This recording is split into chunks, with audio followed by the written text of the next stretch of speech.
Cette semaine, au balado, on discute de l'élection du pape Léon XIV avec le journaliste au Verbe Média, Simon Lessard. Et on parle de l'actualité économique dans le monde avec l'économiste Denis Julien. Tout cela et bien plus dans votre Libre Podcast.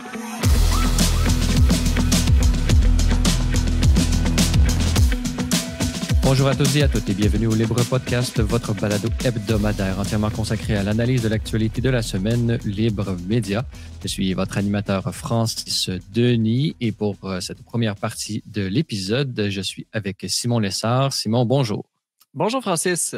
Simon Lessard, vous êtes journaliste au Verbe Média et on a eu l'occasion de vous voir non seulement au Libre Podcast il y a 2 semaines de cela, mais dans plusieurs médias, notamment TVA, et vous avez été invité pour commenter et disons le conclave lui-même et l'élection du pape Léon XIV. Alors peut-être à chaud 1 semaine plus tard, quelles sont vos premières réactions là, quand vous avez vu Habemus Papam, cet Américain Robert Francis Prévost? Alors Simon Lessard, quelles ont été vos réactions initiales? Alors j'ai été à moitié surpris. Donc, c'est vrai que le cardinal Prévost n'était pas dans la liste, disons, des 3-4 favoris, de ceux dont les médias parlaient le plus souvent. Mais pour ceux qui suivaient les médias spécialisés, il était quand même dans les papabilés. Je dirais la bonne douzaine de cardinaux qui avaient ce qu'il fallait pour être capable d'embrasser ce rôle là, de pape. Je pense que les cardinaux ont fait un très bon choix. Et le fait qu'il ait été élu très rapidement, là, en moins de 24 heures, au 4e tour de scrutin, c'est un signe qu'il a rassemblé, qu'il a fait l'unanimité parmi les cardinaux. Et ça, c'est toujours un bon signe pour l'Église catholique, hein, parce que il y a 1,4 milliard de catholiques dans le monde et réussir à faire l'unité, c'est tout un défi. Et donc, ce cardinal Prévost a réussi à réunir les 2/3 des voix très rapidement. Et quand on regarde le curriculum de cet homme-là, c'est extrêmement impressionnant. Et je pense vraiment que ça annonce des années très intéressantes pour l'Église catholique. Qu'est-ce qui vous impressionne justement dans ce curriculum vitae là? C'est le fait qu'il soit religieux, le fait peut-être nous expliquer qu'est-ce que c'est qu'un religieux là pour nos auditeurs qui sont peut-être profanes du monde catholique. Les religieux, on a l'impression que tout le monde qui est catholique est religieux. Donc, pouvez-vous nous distinguer un peu qu'est-ce que ça veut dire dans l'Église être un religieux? Oui, exactement. Dans l'Église, être religieux, ça ne veut pas dire adhérer ou croire à une religion. Ça veut dire qu'on appartient à une communauté de gens qui vivent ensemble, qui vivent à partir d'une même spiritualité et qui ont leur propre organisme de gouvernement, un peu indépendant de ce qu'on a des évêques, là, par exemple. Donc, parmi les groupes de religieux les plus connus, on a, par exemple, chez les hommes, les bénédictins dans les monastères à la campagne, les jésuites, dont était le pape François. On a les dominicains, les franciscains qui sont nés au 13e siècle, qui sont très connus parce qu'ils sont nombreux. Et on a aussi les augustins, un peu moins connus, aussi une communauté qui ressemble aux franciscains et dominicains. Et cette communauté, c'est celle dont fait partie le pape Léon XIV. Et donc, il vient avec tout ce bagage de vie communautaire et d'une spiritualité particulière qui est celle de Saint-Augustin. Saint-Augustin, un des plus grands théologiens, un des plus grands penseurs de toute l'histoire de l'Église catholique. Et il est très connu, entre autres, pour son livre qui s'appelle Les Confessions, où il raconte sa vie. C'est une des premières autobiographies, on pourrait dire, qu'on a de l'Antiquité. Et voilà. Donc, ça, c'est intéressant. 2e pape religieux de suite après le pape François. Et ce qui m'impressionne le plus, c'est son parcours très international. Donc, évidemment, à tous les médias, on dit un pape américain. Oui, mais je dirais c'est surtout un pape panaméricain et même un pape international. Parce que le cardinal Prévost, il est né, oui, à Chicago, il a grandi là, mais en étant dans cette communauté des Augustins, qui est une communauté internationale, il s'est ramassé pendant près de 20 ans au Pérou, où il a été missionnaire là-bas comme curé, comme évêque même. Et puis, surtout, il s'est ramassé pendant 12 ans supérieur de sa communauté des Augustins. Et là, quand on est supérieur, qu'est-ce que ça veut dire?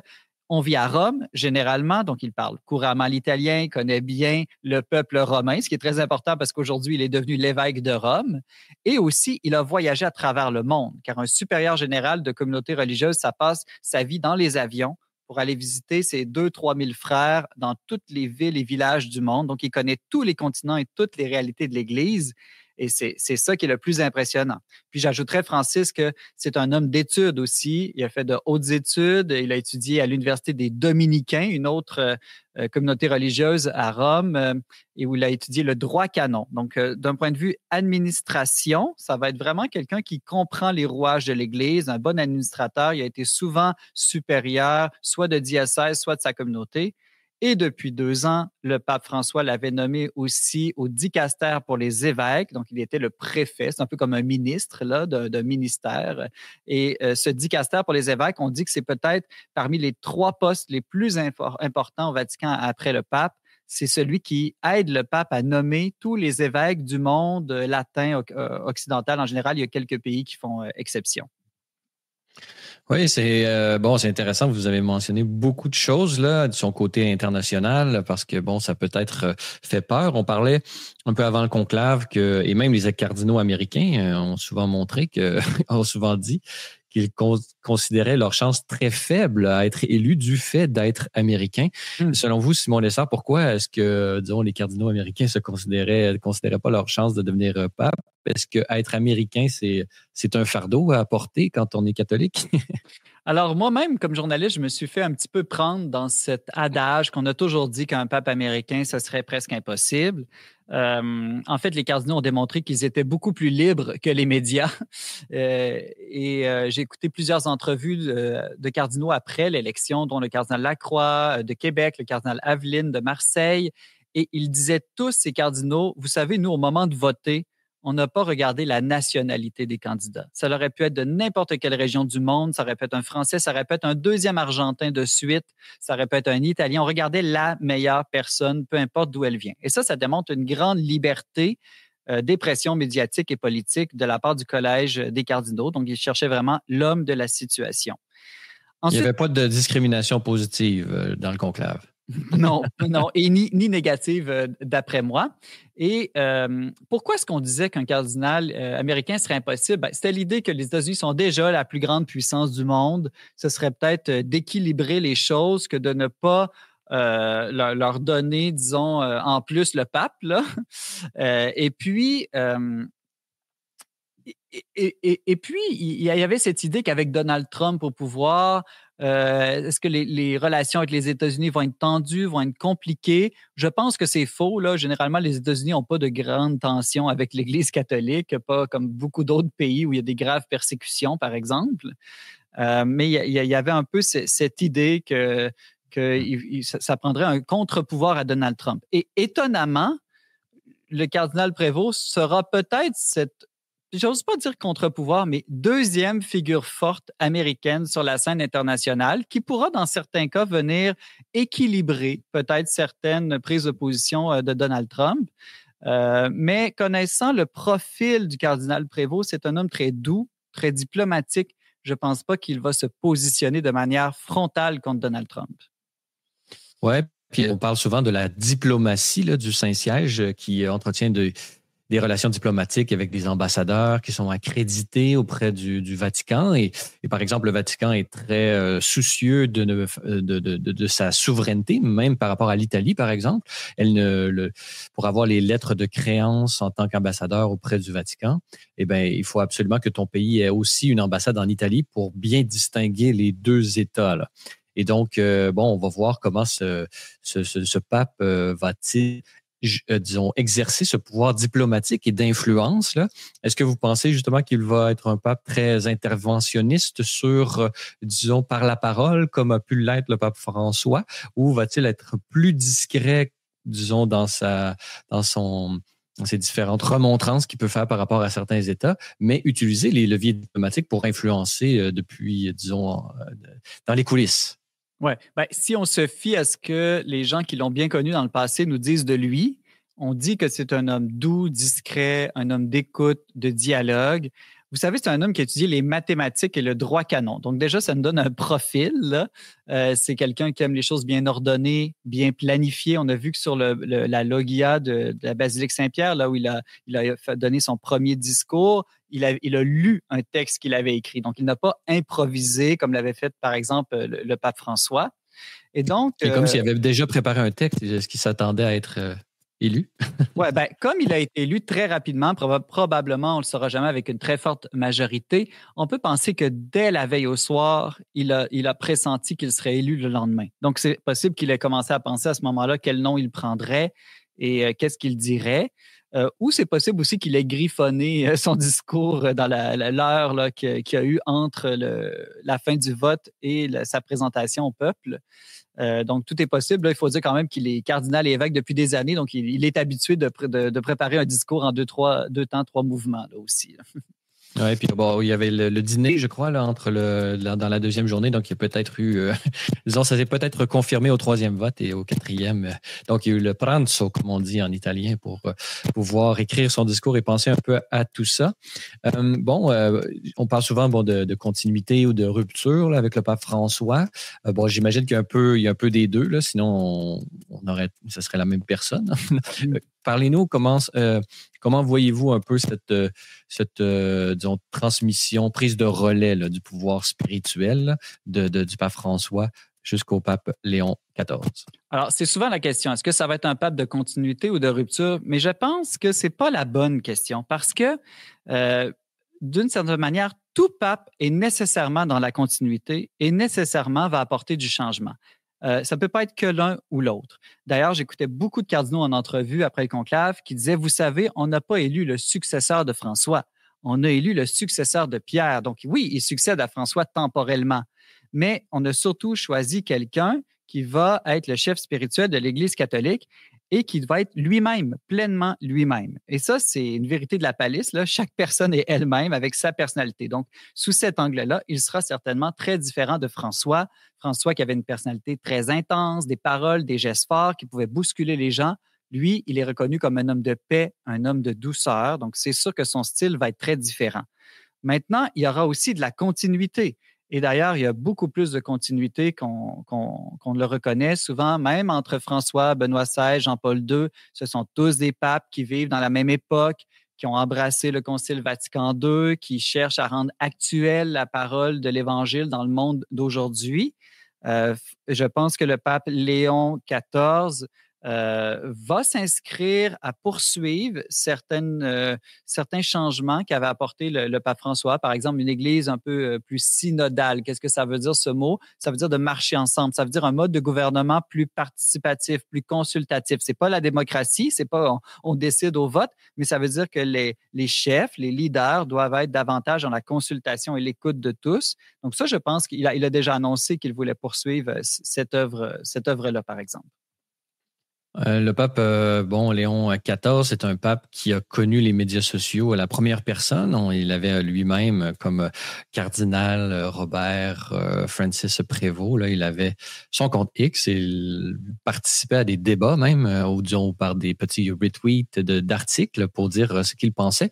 Bon, mercredi dernier, là, de cette semaine, le pape a commencé, disons, sa présence médiatique en tant que pape sur les réseaux sociaux, notamment par la sortie de son compte Instagram et même sur X, on peut le suivre désormais là, depuis mercredi au commercial Pontifex, donc le pontife, souverain pontife, on traduirait en français.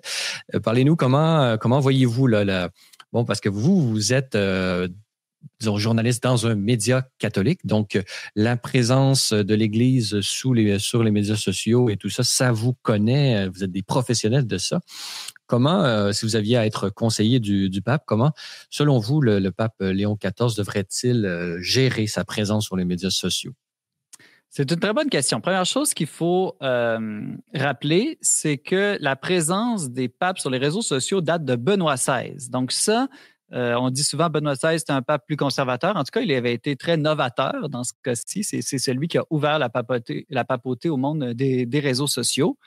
Il faut dire que lorsque le pape fait des publications, là, c'est rarement, c'est pas comme Donald Trump de manière très spontanée à 5 heures du matin.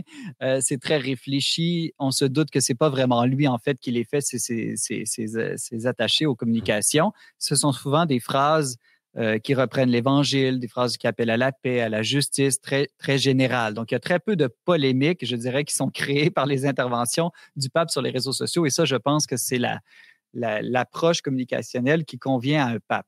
Ce qu'il ne faut pas oublier, c'est que Donald Trump, par exemple, prenons cet exemple-là. Donald Trump, il va être là pendant 4 ans, puis normalement, c'est fini après son deuxième mandat. Le pape Léon a 69 ans. Il pourrait facilement être là 20 ans, même peut-être plus avec les développements de la médecine. Donc, il doit prévoir sa stratégie de communication sur le très long terme. Et d'après moi, il va être un peu moins politique que François. Bon, on le verra, mais ça, c'est mon avis à cause de son tempérament. D'après moi, il va se mettre sur un plan beaucoup plus de dialogue, beaucoup plus aussi de chef spirituel, je dirais. Donc, ça, c'est ce que laisse présager, je dirais, son curriculum. Qu'est-ce que vous entendez quand vous parlez de pape politique, du pape François? Est-ce qu'il disait trop ce qu'il pensait sur des enjeux très, très précis? Est-ce que c'est un peu ça que vous voulez dire quand vous parlez de moins politique là, par rapport à Léon XIV? J'oserais pas dire s'il en a dit trop ou pas assez, là, le pape François, mais ce qui est clair, c'est qu'il parlait de manière très libre, très spontanée. Il pouvait avoir des formules provocantes, dans certains cas, en tout cas pour réveiller les consciences. Et il n'avait vraiment pas peur de dire ce qu'il pensait et de prendre parti. Bon, souvent on dit l'Église ne devrait pas se mêler de politique. C'est plus ou moins vrai. C'est-à-dire qu'en tant que chef spirituel des catholiques à travers le monde, le pape a aussi le devoir de rappeler les grands principes qui doivent guider la vie des catholiques, des principes de paix, de justice, en l'occurrence. Donc, il peut émettre son avis, surtout lorsque son avis s'adresse, je dirais, aux catholiques. Pour ce qui est du pape Léon, déjà, les tout premiers mots qu'il a prononcés, c'était la paix. Et il a parlé d'une paix désarmée et désarmante. Encore là, il faut voir. Vous voyez, tout le monde est pour la paix. C'est être pour la paix, pour l'amour, pour la justice. Je ne connais pas grand monde qui sont contre ça.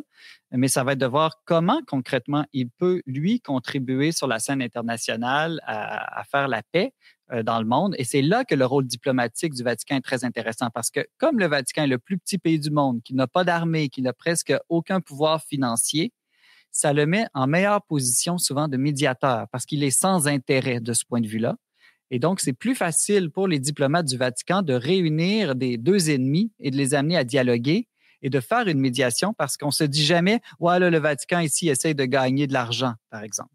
Oui, on comprend que peut-être que c'est l'arme, entre guillemets, d'influence la plus efficace, c'est justement d'inspirer les gens de l'intérieur par les consciences et par la conscience justement respectée dans le cas des politiciens qui, par eux-mêmes, grâce au vote et au suffrage universel, ont pu gagner cette légitimité et prendre les décisions. Simon Lessard, le pape, une des premières disons, audience qu'il a accordée fut aux journalistes. Alors, j'imagine que vous avez suivi cela de près.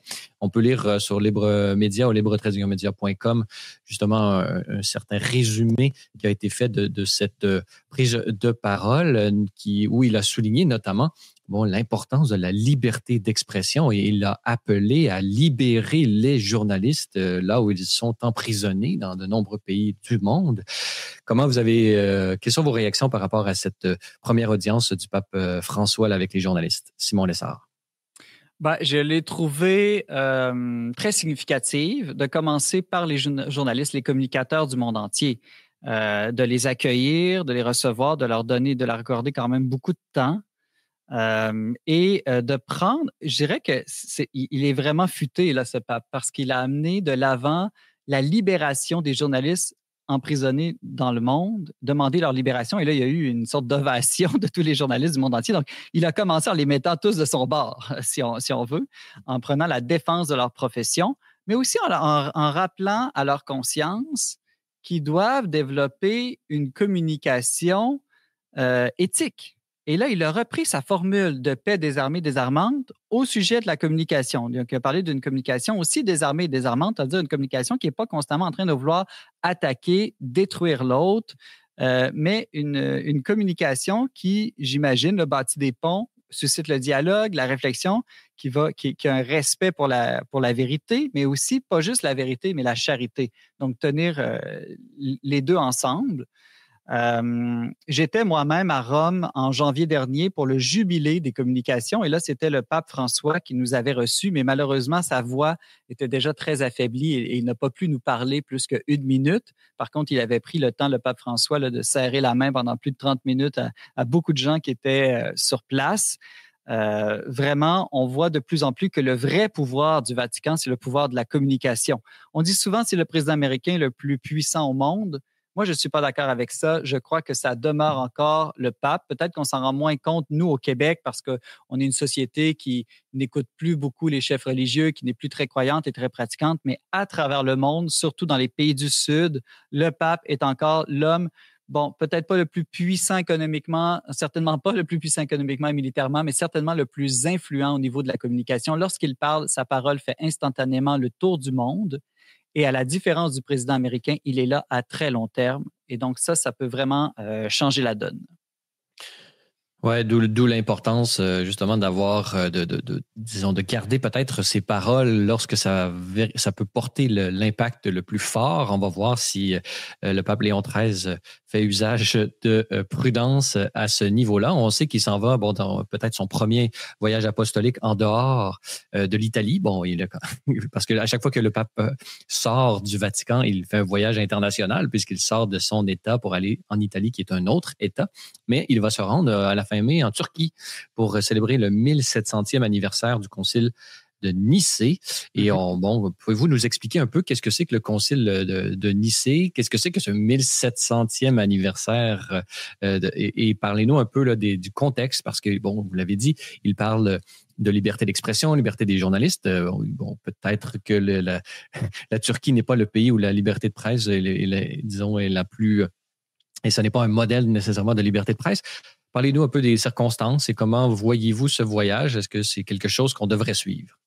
Oui, le concile de Nicée, c'est le premier concile œcuménique du christianisme. C'est-à-dire la première fois que des évêques du monde entier ont jugé nécessaire là, de se rassembler ensemble pour discuter d'enjeux. Souvent, c'était surtout pas des enjeux pratiques, mais des enjeux théoriques aussi. Comment on définit ce qu'est le fait d'être chrétien?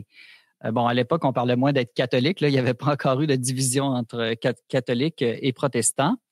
Et donc, on voulait, au temps de Nicée, mieux définir la foi chrétienne. Qui est Jésus-Christ? Est-ce que c'est seulement un homme? Est-ce que c'est seulement un Dieu? Est-ce qu'il est vrai Dieu, vrai homme? Donc ça, c'était des questions qui étaient posées face à un évêque là, à l'époque qui s'appelait Arius, un théologien plutôt, je crois, Arius et son évêque Alexandre, qui, eux, niaient en fait que Jésus-Christ était Dieu. Pour eux, c'était simplement un homme, peut-être un prophète, un homme peut-être très, très intime avec Dieu, mais pas vraiment Dieu.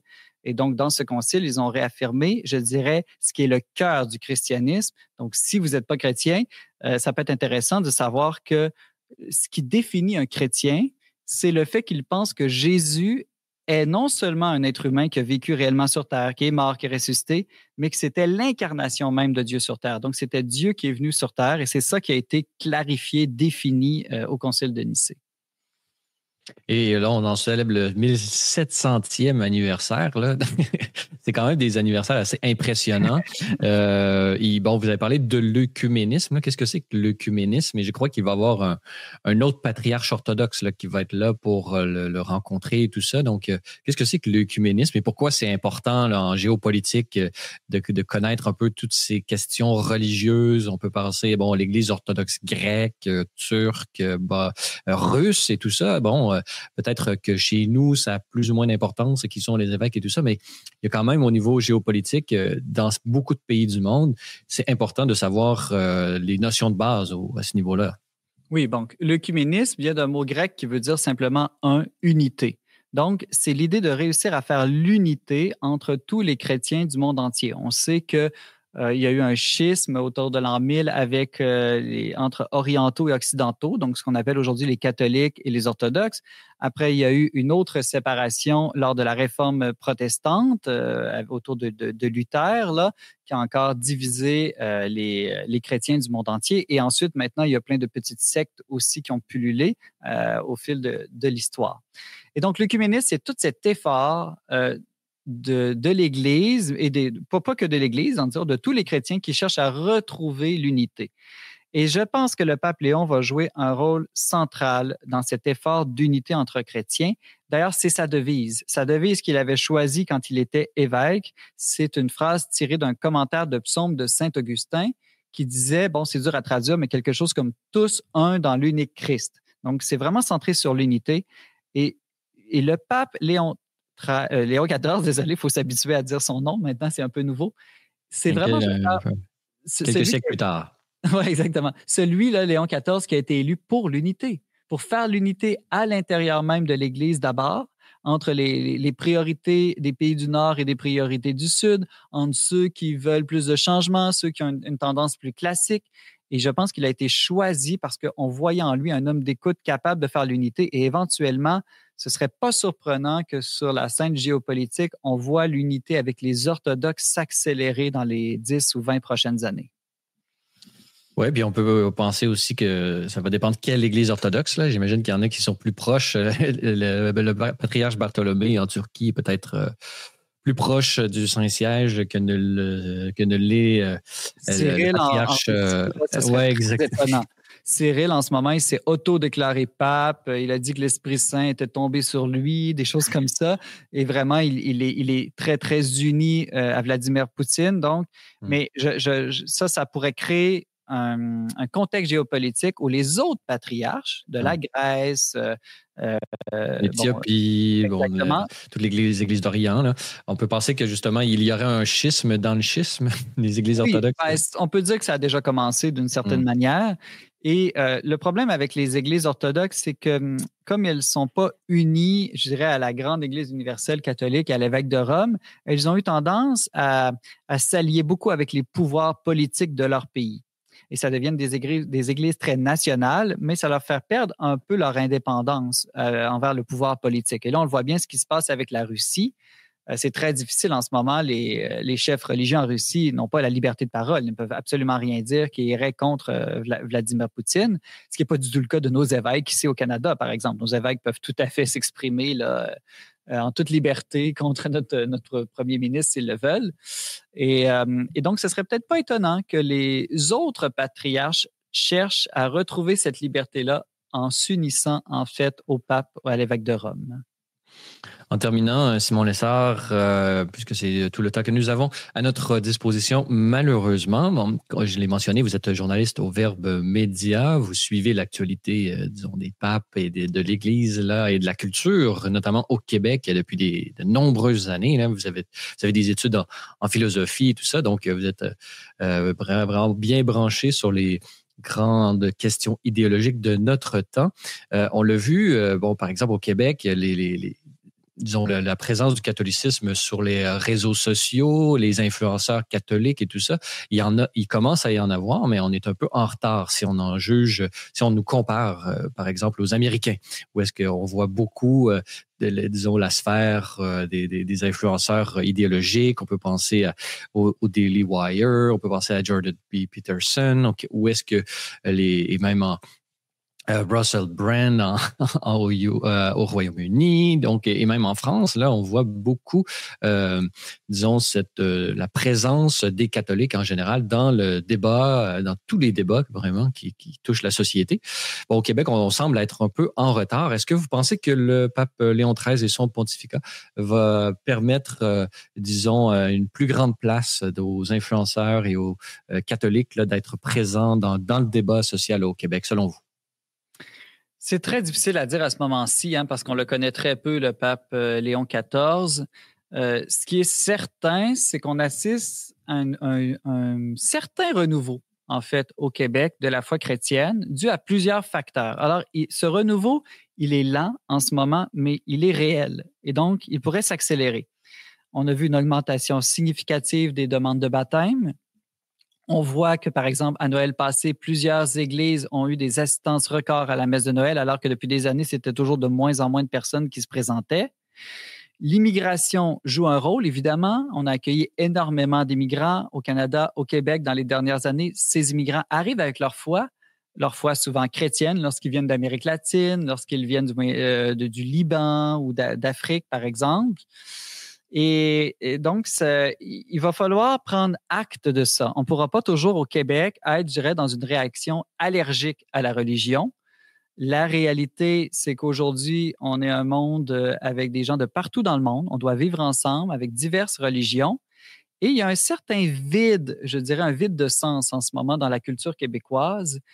Et ce vide-là attire les jeunes vers, je dirais, les grands réseaux de sens que sont les religions et avant tout la religion chrétienne, qui est la religion la plus enracinée dans la culture québécoise. Et donc, ça va être intéressant d'observer ça. Le pape Léon XIV, lui, dans tout ça, le fait qu'il soit nord-américain de naissance, ça fait qu'il comprend très bien la réalité des pays du Nord, des pays occidentaux. Déjà, dans une de ses premières interventions, il a dit qu'un des plus grands enjeux de notre époque, c'est l'intelligence artificielle. Donc déjà, on voit qu'il est au courant, là. Il est au courant des nouvelles technologies, il est au courant des enjeux et il n'a pas eu peur là, de se prononcer. Il a même dit qu'une des raisons pourquoi il a choisi le nom de Léon XIV, c'est en référence à son prédécesseur, le pape Léon XIII, qui, lui, avait été un pape pour un changement d'époque. C'était la révolution industrielle à la fin du 19e siècle. Et lui dit, nous, il y a une sorte de nouveau changement d'époque aujourd'hui avec l'apparition de l'intelligence artificielle. Et il va falloir être vigilant pour que l'intelligence artificielle ne se retourne pas contre la dignité humaine. Donc, ouais, c'est ça. On va voir si jamais il y a des petites vedettes québécoises qui finissent par faire leur coming out catholique, comme l'ont fait plusieurs aux États-Unis, là, et non des moindres, comme Mark Wahlberg, Gwen Stefani, Mel Gibson, etc., etc. Donc, il y a vraiment un engouement pour la foi et de l'explicite là, qui se fait sentir. Et donc, on va voir si jamais le Québec est à la page à ce niveau-là, parce que c'est clair que la petite anticléricalisme, disons 68 arts, comme on le dirait en France, bon, ça sonne un peu, disons, ils n'ont pas fait leur mise à jour, là, c'est un peu passé date. C'est toujours, rapidement, Francis, c'est toujours plus dur au Québec parce qu'on a une sorte de culture de l'unanimité ici. Donc, souvent, on ne fait pas bien la distinction au Québec entre unité puis unanimité. On voudrait que tout le monde pense pareil, s'habille pareil, vive pareil. Et donc, d'oser une parole différente dans les médias, c'est souvent perçu au Québec comme briser l'unité. Et c'est pour ça, je pense que c'est plus difficile pour des influenceurs catholiques dans une culture qui n'est plus majoritairement catholique de prendre leur place dans notre culture québécoise. C'est un bel appel à la liberté et au courage d'avoir ses propres convictions et de sortir si on en sent le besoin, du banc de poissons. C'est ce qu'on retient de cet entretien, Simon Lessard. Je rappelle que vous êtes journaliste au Verbe Média et vous avez suivi et vous continuerez de suivre ce pontificat du pape Léon XIV qui, je le rappelle, a été élu il y a presque une semaine de cela. Alors, Simon Lessard, merci beaucoup d'avoir été avec nous. Ça fait plaisir, Francis. Et dans la deuxième partie de ce balado cette semaine, nous avons la joie d'être en compagnie de l'économiste Denis Julien. Denis, bonjour. Bonjour, Francis. Alors, c'est une joie de vous retrouver encore ce mois-ci pour votre participation très attendue et appréciée. Denis Julien, vous voulez nous parler des relations économiques entre les États-Unis et le Canada, mais dans un contexte, disons, de tension, oui, mais également dans un contexte, disons, macroéconomique et, disons, plus dans une perspective historique encore plus large, au sens où il y a une dynamique propre à qui est à l'économie d'aujourd'hui, c'est celle de la spécialisation des économies et comment c'est vraiment important de bien comprendre cette dynamique. Alors, Denis Julien, parlez-nous un peu là, comment voyez-vous cette dynamique de spécialisation dans les causes, disons dans les relations économiques entre les États-Unis et le Canada aujourd'hui? Oui, comme on en avait parlé un petit peu au préalable, si j'avais à donner un cours sur l'amélioration du bien-être de l'humain sur Terre, on aurait à définir que l'augmentation fulgurante de l'amélioration du niveau de vie, de même la longueur de notre vie, dépend en gros, en premier lieu, d'une couple de principes dont on est en train de diverger. Le libre-échange, entre autres, permet la spécialisation. La spécialisation permet, parce qu'il y a plus vraiment de produits nationaux. Il n'y a que des produits mondiaux. Et entre autres, le Canada et les États-Unis, on est tellement intégrés que c'est difficile pour l'un de dire « je vais tout faire chez nous et je me passe de mon ancien partenaire ». Et ça, c'est vraiment nouveau parce que il y a une espèce de nationalisme aux États-Unis, un nationalisme conservateur qui est en train d'émerger, qui est en train de s'éloigner de ce que les républicains avaient incarné avec Reagan. C'est un éloignement de Reagan et le libre-échange. Et ça va faire reculer les États-Unis. Ça fait reculer tout le monde parce qu'on réagit à ces gens-là qui arrivent avec des tarifs. Mais pour vous donner une idée, j'avais un exemple fort dont je vous avais parlé. C'était celui de quelqu'un qui a tenté il y a une douzaine d'années en Grande-Bretagne de dire « je vais faire un toaster, un grille-pain, à partir seulement des ressources que je trouve en Grande-Bretagne ». Fait que le gars avait été chercher tous les minéraux, toutes les composantes. Ça y avait coûté à peu près 1 000 $ et 1 000 livres sterling. Et pour pouvoir, disons, mettre le temps nécessaire à s'en fabriquer un qui ressemblait au standard habituel, ça y a coûté au total une 20aine de 1000 livres sterling, ce qui représentait à l'époque l'équivalent de 9 mois de travail pour un Britannique. Alors, ce qui aurait pu se payer 4 livres sterling, ça coûtait 20 000 livres sterling, 5 000 fois plus.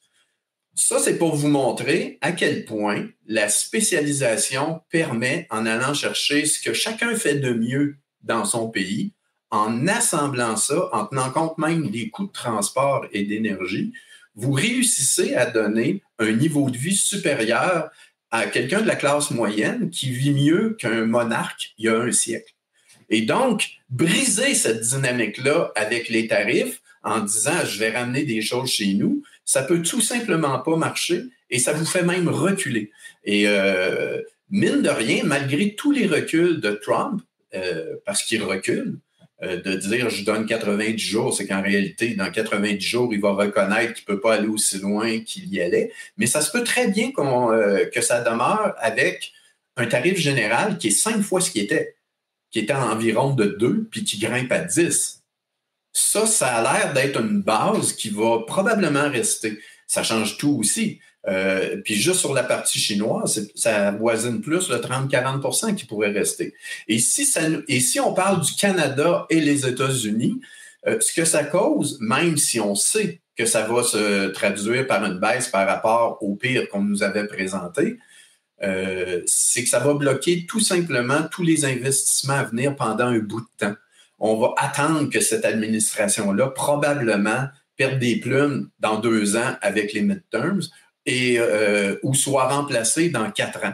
Pour vous donner une idée, juste les composantes automobiles pour une auto qui est fabriquée aux États-Unis, il y en a à peu près 60% qui viennent du Mexique et du Canada.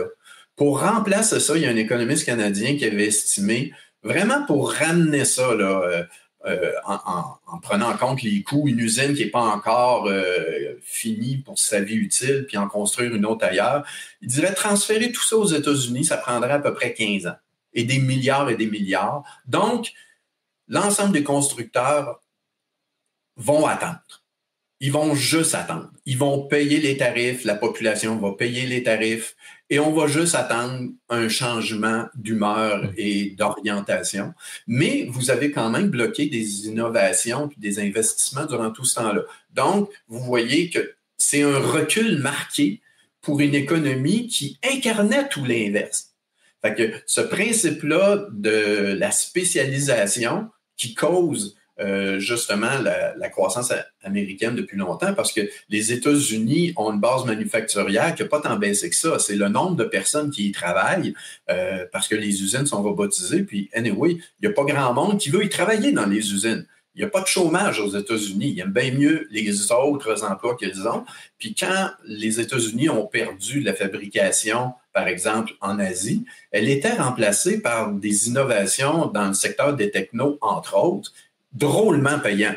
Et du service conseil, drôlement payant. Les Américains ne se sont pas appauvris parce qu'ils ont laissé aller des choses ailleurs. Ça leur permet d'acheter un iPhone à une fraction du prix qu'il serait obligé de payer si c'était aux États-Unis. Donc, vous voyez, cet exemple-là, britannique, c'est un cas fort, mais c'est juste une question d'amplitude dont on parle quand on dit que les États-Unis sont en train de reculer et les États-Unis reculent en premier, les autres ensuite parce qu'ils y répondent. Le Canada y répond également très mal. Et ce qui est très curieux, c'est qu'en plus d'adopter une politique d'une autre époque, puis les tarifs, là, Trump a décidé de mettre un prix plafond pour des médicaments aux États-Unis. Fait que ce sont des politiques que vous pourriez dire, elles sont tout à fait admissibles pour Bernie Sanders, Elizabeth Warren et au Canada, probablement les gens de QS. Tous les gens de QS applaudiraient à ça. Donc, ce ne sont plus les républicains d'avant. Et les démocrates sont pas mieux. Fait que pour l'instant, là, il n'y a pas d'ouverture politique à plus de libéralisme. Et ça nous pose problème au Canada également. Parce que le Canada, le problème qu'on a avec, lui, c'est plus du côté incitation. Il n'y a pas d'incitation à produire chez nous, à investir chez nous, à travailler beaucoup chez nous. L'innovateur au Canada a plus d'incitation à vendre son brevet ailleurs, au plus offrant qui, lui, va aller en bourse ailleurs et va produire. Et ça, le phénomène qui nous touche depuis longtemps, c'est qu'on se dit qu'on est un pays d'échange et de commerce. En réalité, nos exportations ne sont plus ce qu'elles étaient. Pas juste à cause du pétrole, parce que ça, l'énergie, on en vend encore. Mais depuis 25 ans, même avec l'ère Harper, on a vu que avant ça, le PNB, Produit national brut, je ne parle pas du PIB, Produit national brut, quand il y avait une croissance, la moitié était due aux exportations. Ça s'est drôlement réduit parce que pour exporter, quand, par exemple, on a vécu la même situation que les États-Unis, une concurrence des pays comme le BRIC, la partie asiatique, entre autres, ben nous, on ne s'est pas adapté. Nous, on n'a pas tant que ça des Shopify. On n'a pas tant que ça. Quand on dit que notre bourse, c'est 3 secteurs, puis le financier, le tiers, ensuite matériaux, énergie, puis ensuite presque rien, puis là, vous avez le 2 tiers dans 3 secteurs, c'est pas chez nous que vous faites de la pharmaceutique, c'est pas chez nous que vous faites de la techno.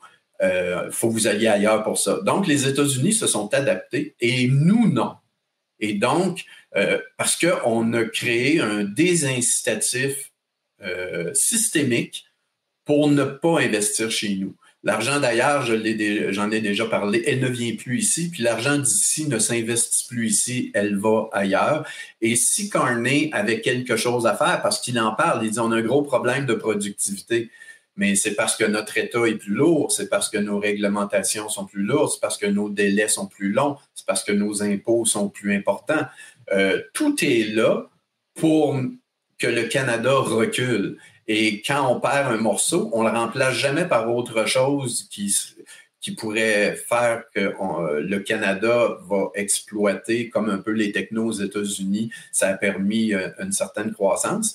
Et là, à l'heure actuelle, on est dans l'expectative. Je ne sais pas si vous avez vu hier que ça commençait assez mal avec un budget qui ne sera pas présenté en 2025. Et il n'y en avait pas eu un l'année d'avant.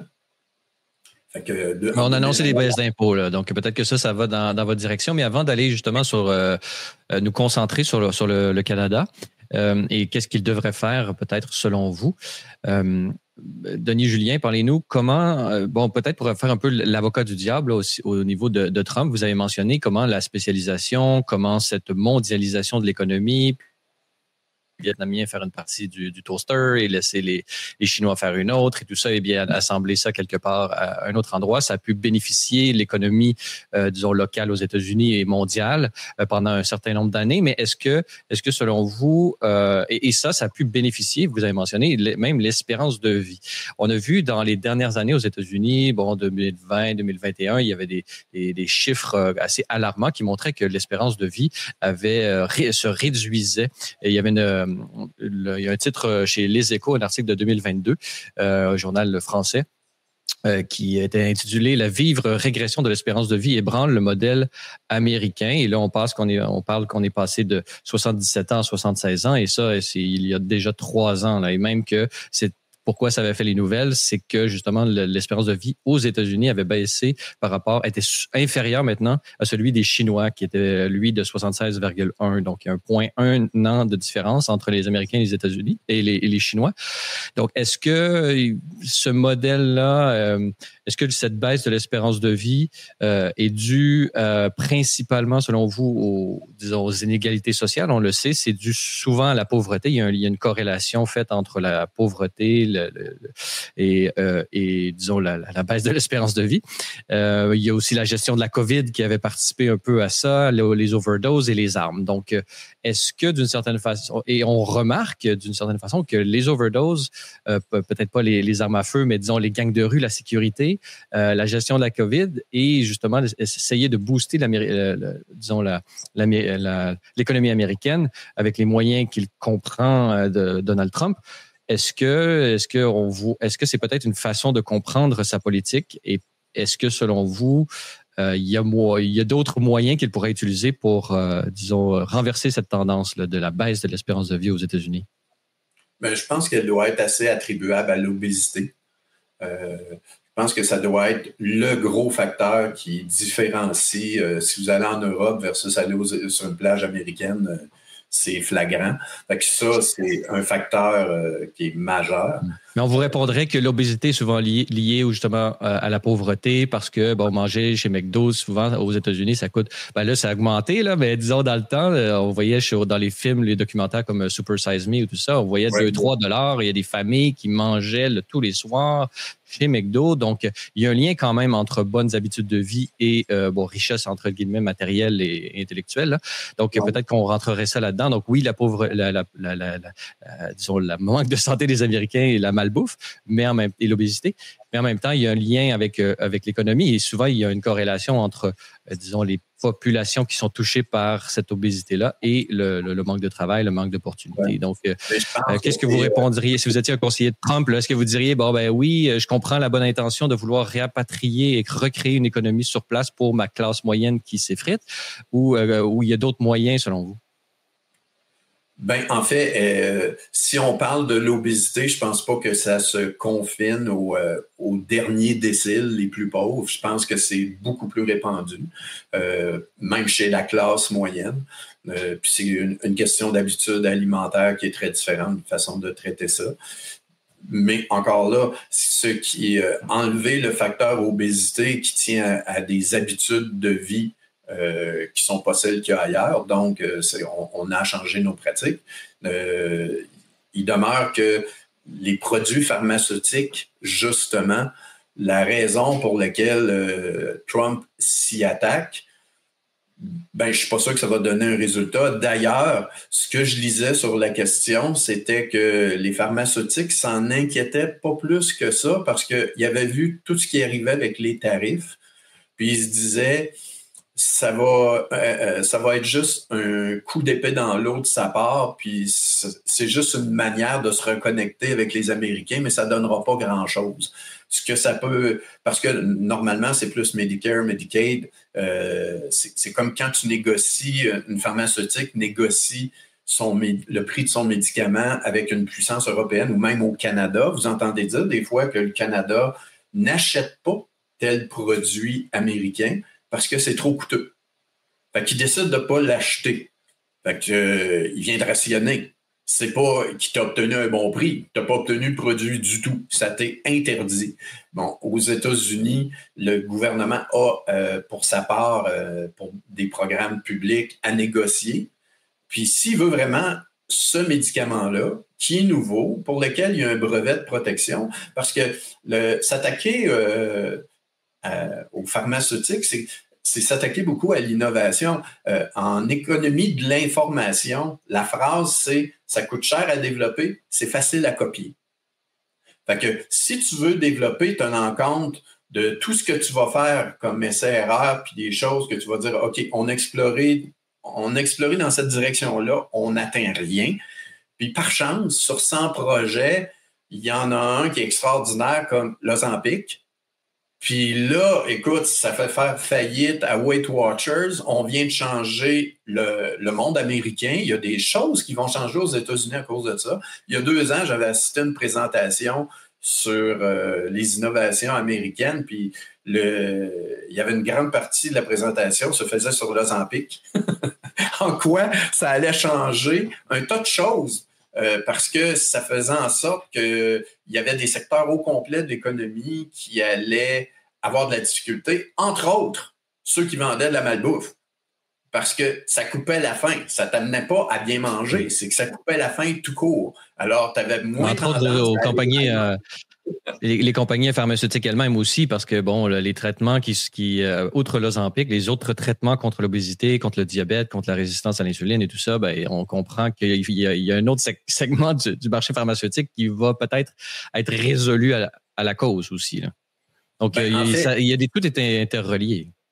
En fait, si tu veux baisser tes coûts totaux en santé, faut que les gens aillent moins à l'hôpital parce que c'est ça qui coûte le plus cher. Fait que maintenant, quelqu'un va à l'hôpital, ça dure une journée, il a été diagnostiqué, puis on lui prescrit une médication qui empêche qu'il soit là 1 mois comme il y a peut-être 20 ans. Ça coûte bien moins cher. Fait que si tu en traites de manière isolée, ben tu fais fausse route. Si tu en traites de manière à dire, ben mon système de santé et de prévention et de traitement est beaucoup moins coûteux qu'avant, bien, celui qui, avec l'innovation, tu arrives avec une nouvelle médication qui va, comme l'Ozempic, c'est la chose la plus... c'est pas un changement culturel. En fait, souvent, un gros choc dans une économie, un changement de direction n'est pas causé par on a changé d'idée puis on a d'autres pratiques parce que culturellement, on s'est convaincu qu'il fallait agir différemment. Souvent, c'est une innovation comme ça qui change les rapports et là, tout d'un coup, bang, t'as un choc.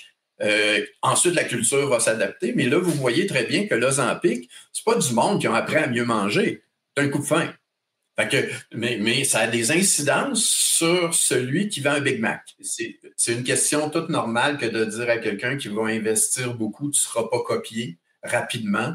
Et si on veut raccourcir la durée du brevet, à un moment donné, on parlait du Québec puis du Canada qui avait des durées qu'on pensait allongées. Bon, écoute, si tu veux le bien-être de tout le monde puis faire causer un abaissement moyen des prix à plus court terme, ben t'acceptes plus tôt. Tu raccourcis ton temps d'acceptation puis d'homologation, puis ensuite, tu vas pouvoir diminuer la durée du brevet. Mais s'attaquer au prix comme tel, mettre un plafond sur les prix, c'est-à-dire avoir un prix qui est en dessous du prix d'équilibre. Tout ce que tu as, c'est moins d'offres puis plus de demandes et donc du rationnement. Comme ça va être seulement le système public aux États-Unis qui va dire, moi, je veux juste payer, par exemple, ce que la France paye pour tel produit, ben ça se peut très bien que tu apprennes la même chose qu'au Québec, où on dit, il y a une rareté de produits parce que les usines qui les fabriquent les envoient ailleurs avant de nous les vendre parce que nous, on est ceux qui payent le moins. Fait que tu peux entendre ces histoires-là. Fait que tu vas avoir juste du rationnement. Si tu es le plus mauvais client du groupe, ben la pharmaceutique va juste vendre ailleurs un peu plus cher, elle va se reprendre. Mais à ce que j'en ai lu, les pharmaceutiques sont pas alertés par ça. Ils savent que le bonhomme va reculer puis que c'est seulement de l'esbrouffe, c'est seulement pour se reconnecter avec l'Américain qui fait baisser l'approbation des sondages pour Trump à cause de sa mésaventure des tarifs, puis on n'a pas vu les effets encore. T'sais, on a juste vu Wall Street, on n'a pas vu les effets sur le niveau des prix à court terme, puis on n'a pas vu non plus qu'est-ce que ça va causer, le break. Il y a un break aux États-Unis et ailleurs en termes de, comme on n'est pas sûr de ce qui va arriver, on a tout bloqué, aux 2/3, on a bloqué nos investissements. Ça joue, ça, sur une économie. Ça veut dire aussi que tu coupes un chiffre à un moment donné. Tu avais 3 chiffres de 8 heures, tu en coupes un. Ce qui vient après, c'est que tu n'engages plus. Puis ce qui vient après, c'est que tu mets à pied. Fait qu'on ne sait pas jusqu'où ces effets-là, parce que là, tout ce qu'on a vu, c'est une centaine de jours. C'est pas assez pour comprendre les effets totaux, mais ils sont vraiment mauvais. Là. C'est une multiplication par 4-5 des tarifs qu'il y avait avant.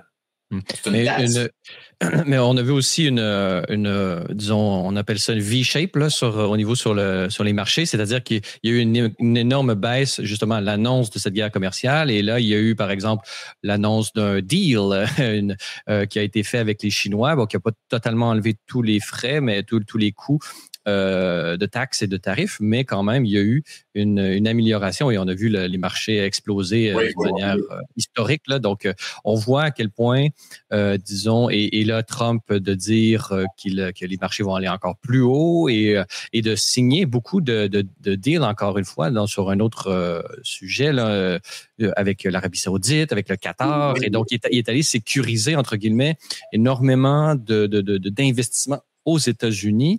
Donc, on dirait qu'il a des, disons, il joue aux échecs, il a un peu des pions un peu partout et il s'adapte au jour le jour, donc qui peut créer, oui, des incertitudes au niveau des marchés, des prévisionnistes et des gens, entre guillemets, patentés, comme vous, Denis Julien, qui a regardé les chiffres et vous comprenez pas quand ça balance pas. Mais parlant de budget qui balance pas, l'IADM a publié cette semaine, par exemple. Oui, allez-y. J'aimerais ça revenir sur le Moyen-Orient. Oui, c'est extrêmement important là, ce qui s'est passé cette semaine. Je parlais parce que là, je trouvais qu'il se reprenait.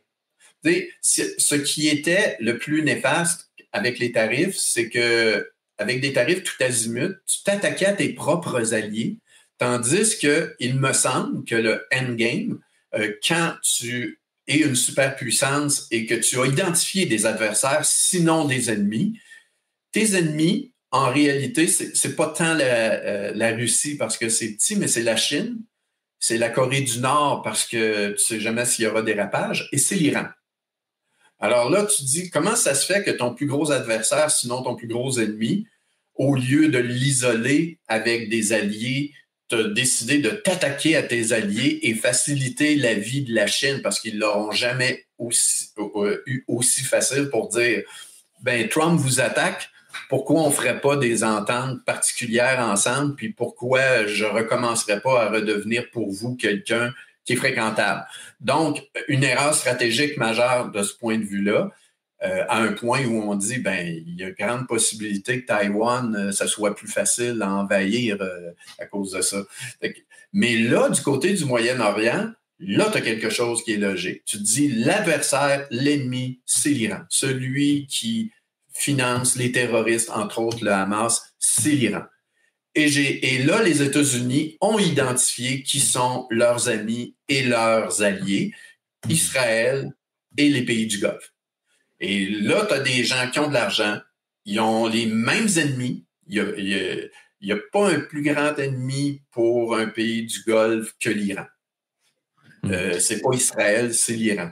Alors, là, il fait œuvre utile, c'est-à-dire éviter au monde des confrontations qui peuvent dégénérer, qui affecteraient le Moyen-Orient producteur de pétrole. Et là, il fait œuvre utile. Mettons de côté l'avion qu'on te donne. qui est assez étrange comme cas, puis il va être probablement débouté là-dessus. Mais c'est un cadeau, c'est parce qu'il faut mettre ça dans le contexte. Où est-ce qu'il y a justement des négociations qui sont faites avec Boeing parce qu'ils trouvent que ça coûte beaucoup trop cher pour le nouveau Air Force One qui est en construction. Donc, il y a peut-être un peu de blague de grands chefs d'État entre les deux. Et on peut penser aussi que la Chine est aussi, parce qu'on a parlé d'investissement, par exemple, d'NVIDIA, qui n'aurait pas les restrictions qu'ils ont à vendre en Chine, mais qui ne les aurait pas au Qatar et en Arabie Saoudite, lesquels veulent devenir des grandes puissances sur l'intelligence artificielle et tout ça.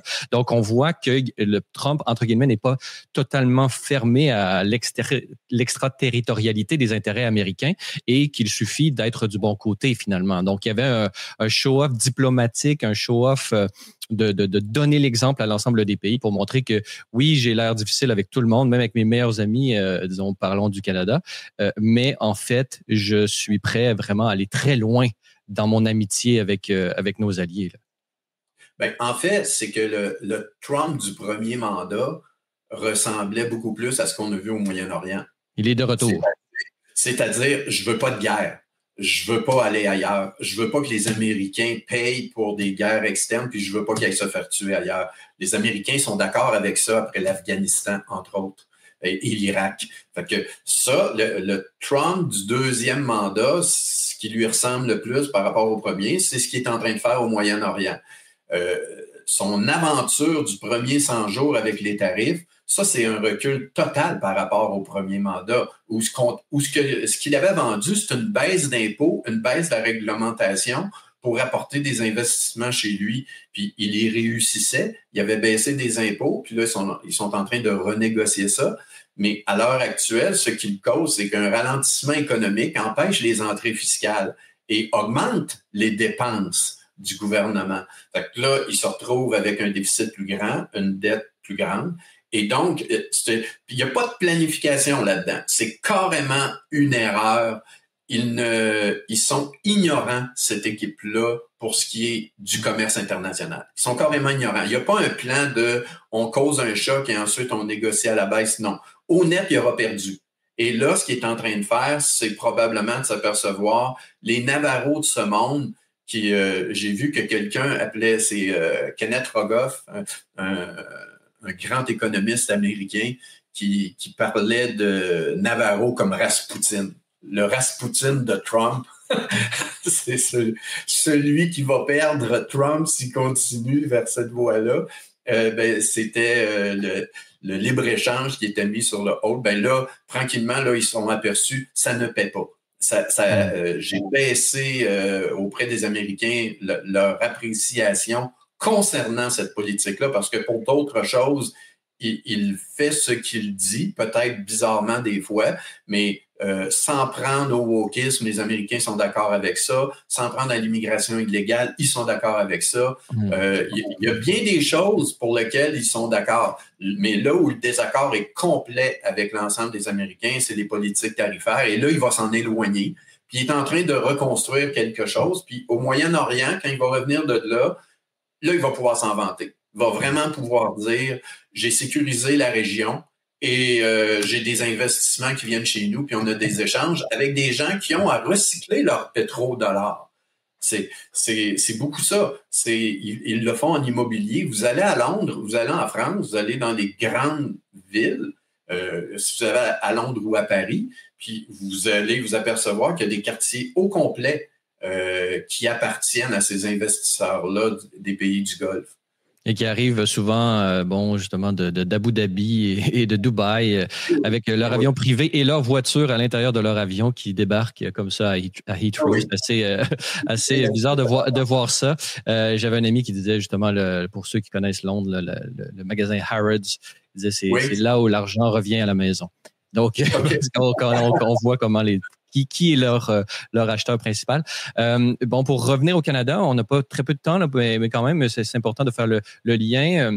L'IEDM a publié sur son site cette semaine une étude ou un calcul qui a été fait là, qui dit que la bureaucratie fédérale coûte maintenant 70 milliards par année. Donc, chaque dollar, un dollar sur 7 est dépensé pour la fonction publique fédérale.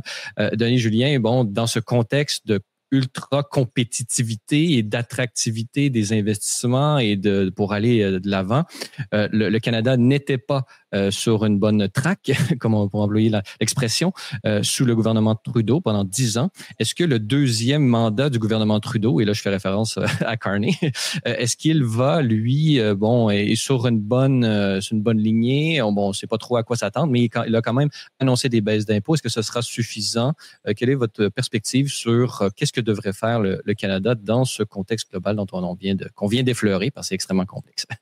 La baisse d'impôts, il l'avait offert pour concurrencer le Parti conservateur du Canada. Donc, je suis content qu'il ait fait ce qu'il avait promis.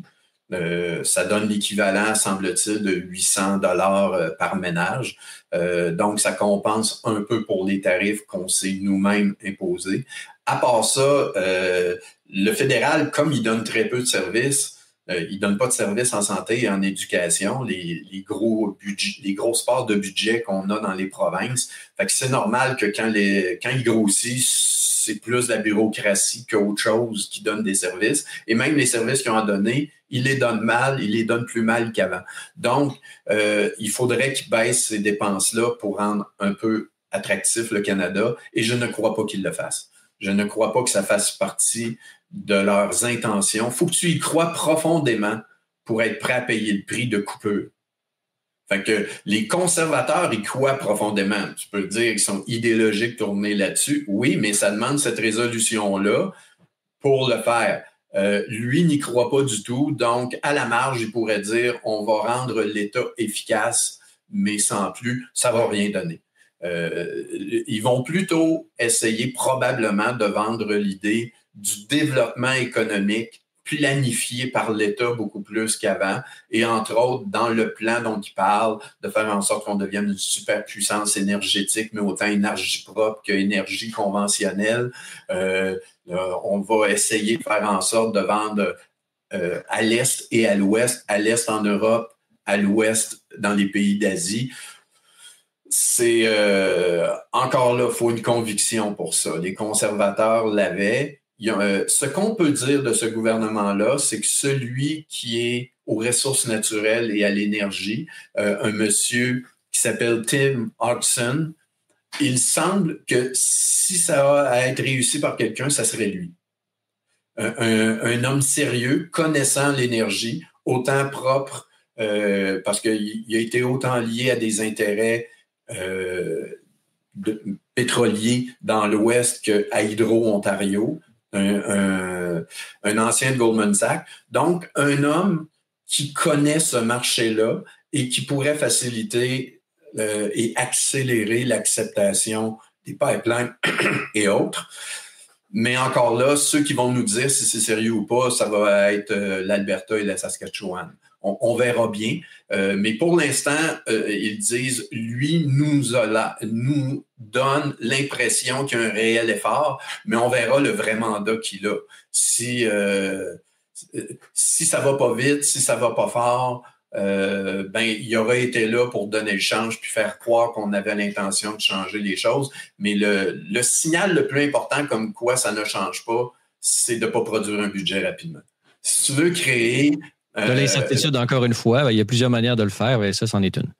Ben là, ça a plus l'air d'une certitude que ça change pas. Parce que c'était le pays du n'importe quoi fiscal. Et de dire, moi, je vous dis carrément que c'est un changement de régime, c'est un nouveau gouvernement, même si c'est à peu près la même équipe majeure qu'on a déplacée avec des chaises musicales.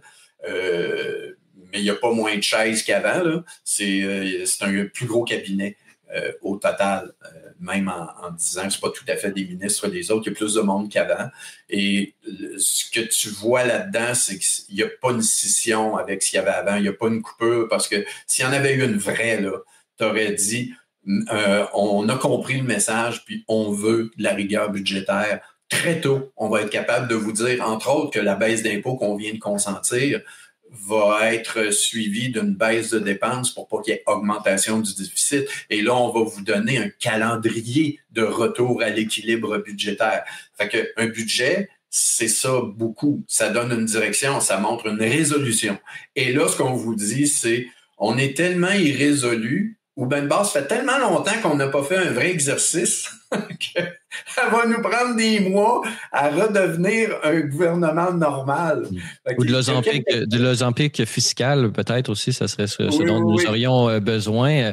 Et peut-être que Donald Trump a annoncé qu'il ferait une annonce concernant le Canada qui ne serait pas de lier au commerce et aux tarifs, mais qui sait, cette surprise qui nous attend, on va voir. Il a dit que ça allait être huge announcement. On va voir si le sauveur de nos finances publiques viendra de l'extérieur. C'est à suivre, et pour bien analyser tout ça, nous aurons la joie de vous recevoir d'ici la fin de la saison, d'ici cet été, pour discuter de cette actualité économique qui change véritablement à la seconde. Donc, Denis Julien, je rappelle que vous êtes économiste et vous travaillez dans le monde de la finance. Alors, merci beaucoup d'avoir été avec nous aujourd'hui. Bienvenue. À la prochaine. Voilà, c'est tout pour le balado de cette semaine. N'hésitez pas à nous donner vos commentaires ou une note sur les différentes plateformes de balado-diffusion. Cela nous aide beaucoup à faire connaître et rayonner le podcast. Vous êtes également invité à nous rendre visite au libre-media.com, à vous abonner pour la modique somme de 4 $ par mois, ce qui vous donne, entre autres choses, un accès illimité à tous nos contenus. Vous pouvez également nous suivre sur X, TikTok, et si vous êtes à l'extérieur du Canada, ce pays libre et démocratique, vous pouvez nous rejoindre par l'ensemble des plateformes du groupe Meta. À vous tous et toutes, merci d'avoir été des nôtres, et revenez-nous la semaine prochaine pour un autre épisode du Libre Podcast.